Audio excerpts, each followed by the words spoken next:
નમસ્કાર મિત્રો, પરસોત્તમભાઈ સોલંકીનું ધોકાવાળું નિવેદન તો આપણે બધાને સાંભળ્યું. જેમાં પરસોત્તમભાઈ સોલંકી કહી રહ્યા છે કે જો મારે સમાજ માટે ધોકા ઉપાડવા પડશે તો પણ હું ઉપાડીશ. અને તેને વળતો જવાબ આપતા આહિર સેનાના એક આગેવાને, મહેશભાઈ મકવાણા આહિર સેનાના આગેવાને પરસોત્તમભાઈ સોલંકીને વળતો જવાબ આપ્યો છે. જે મિત્રો તેઓ શું કહી રહ્યા છે તમે વિડીયોની અંદર જયરાજભાઈ વાળી મેટરમાં તો આહિર સેનાનું સ્ટેન્ડ પહેલેથી ક્લિયર હતું કે કોઈ બે સમાજ વચ્ચે વૈમનસ્ય ન ફોલાય એવા કોઈ, અને એ વિડીયો અને ડિબેટ દ્વારા બધી જગ્યાએ મેં કીધું કે કોઈ કાયદો હાથમાં ના લે.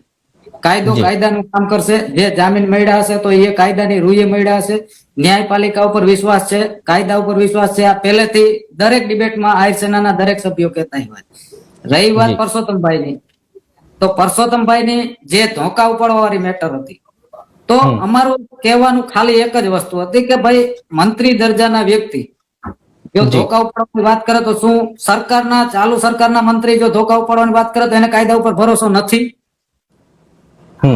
આ સ્પષ્ટ વસ્તુ છે ને કે એના હાથમાં તો બધો પાવર છે. અને બીજી પણ એક વાત અમે કરી હતી કે કોઈ પણ ધારાસભ્ય હોય કે મંત્રી હોય, તો ધારાસભ્ય હોય તો એ આખા વિસ્તારમાં તમામ સમાજ, તમામ ધર્મનો ધારાસભ્ય હોય, કોઈ સમાજના પર્ટિક્યુલર હોતો નથી. હા, પહેલા જે સમાજમાંથી આવે છે સમાજ મોટો કરે 100%. કોઈ પણ આગેવાન હોય, કોઈ પણ નેતા હોય, સમાજથી મોટો થાય છે, એ વસ્તુ કોઈ એમાં મિનમેક નથી. બધી વસ્તુ એ પોતાના સમાજ થ્રુ જ હોય છે. પણ કોઈ પણ જે અમુક આગેવાનો મોટા થઈ ગયા પછી જે રીતનું આપણે એનું લેવલ પ્રમાણે કઈ રીતની સ્પીચ આપવી, કઈ રીતનું શું આપવું, એના ફોલોઅર્સ, દાખલા તરીકે એવું નથી કે ભાઈ પરસોત્તમભાઈએ આ કોમેન્ટ કરી તો એના ખાલી કોળી સમાજના જ એના ચાહક મિત્રો હોય, આહિર સમાજમાંથી હોય, અન્ય સમાજમાંથી પણ હોય. તો અમારો કહેવાનો મતલબ ખાલી એટલો હતો કે આના હિસાબે નેગેટિવ મેસેજ જાય. કોઈ પણ આગેવાન, હું કોઈ વસ્તુ કહેતો હોય તો મારી કોઈ એવી ઓલી ના હોય કે મારા હિસાબે કોઈ બીજી વસ્તુ નથી થવાની, કે ભાઈ અશોકભાઈ હોય કે કિશનભાઈ હોય તો એનાથી બીજી વસ્તુ નથી થવાની. અમે કોઈ સ્ટેટમેન્ટ આપતા હોય તો એની કોઈ ઓલી ન ગણાય.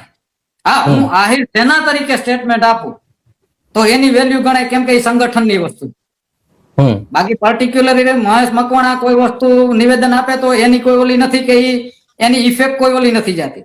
પણ જે વ્યક્તિ મોટા હોદ્દા ઉપર હોય, એ જે વ્યક્તિ એક વસ્તુ, કોઈ પણ એક સ્પીચ આપે તો એનાથી સમાજ ઉપર કેવી અસર થાય, એને કઈ રીતે લે છે, એ વસ્તુ જોવાની હોય ને પેલા. હવે એમાં પરસોત્તમભાઈ આ મેસેજ આપ્યો કે હું ગમે ત્યારે ધોકા ઉપાડવાની જે વાત કરી એને, તો આમાંથી એના ચાહક વર્ગમાં કયો મેસેજ જાય કે ભાઈ જો ધોકા ઉપાડવાની વાત કરતા હોય તો આપણે ઉપાડવા જોઈએ. જયરાજ આહિરની અમે અત્યાર સુધી કોઈ બચાવ નથી કર્યો. તમે એક સ્ટેટમેન્ટ સેનાનું એવું બતાવો કે એમાં જયરાજ આહિરનું એને બચાવ કોઈ વસ્તુ કરી. બરોબર, આખી બાબત ઉપર કાયમી એક જ સ્ટેન્ડ ક્લિયર કર્યું કે બે સમાજ વચ્ચે વૈમનસ્ય ન ફેલાય, કાયદો કાયદાનું કામ કરશે. કાયદો અને ન્યાયપાલિકા ઉપર આહિર સેના અને આહિર સમાજને પૂરો વિશ્વાસ છે.